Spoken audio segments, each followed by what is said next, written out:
புதுக்கோட்டை மாவட்டம் திருச்சி புதுக்கோட்டை தேசிய நெடுஞ்சாலையில் உள்ள டீக்கடை ஒன்றில் பணம் கேட்டு மிரட்டிய மர்ம நபர்கள் பணம் கொடுக்க மறுத்ததால் டீக்கடை உரிமையாளரை தாக்கி கொதிக்கும் டீயை அவர் மீது ஊற்றிய சிசிடிவி காட்சி வெளியாகியுள்ளது. அதனை பார்க்கலாம்.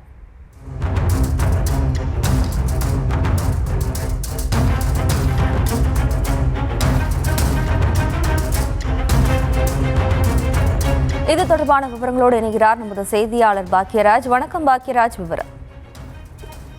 புதுக்கோட்டை மாவட்டம் திருச்சி புதுக்கோட்டை தேசிய நெடுஞ்சாலையில் பள்ளத்துப்பட்டை அருகே கடந்த 15 ஆண்டுகளாக டீ கடையை வைத்து வியாபாரம் செய்து வருவது தான் மாறிவிட்டு இவர் நேற்று காலை வழக்கம் போது அந்த கடையில் வியாபாரம் செய்து கொண்டிருந்த போது அங்கு வந்து 4 மர்ம நபர்கள் வந்து அவரிடம் பணம் கேட்டு மறுத்ததாக கூறப்படுகிறது. ஆனால் மாறிவிட்டு பணம் கொடுக்க மறுத்தவர் ஆக்கிரமித்த 4 பேர் வந்து அவரை கடுமையாக தாக்கி அவர் மீது கொதிக்கும் தீயை ஊற்றி விட்டு சென்றுள்ளனர்.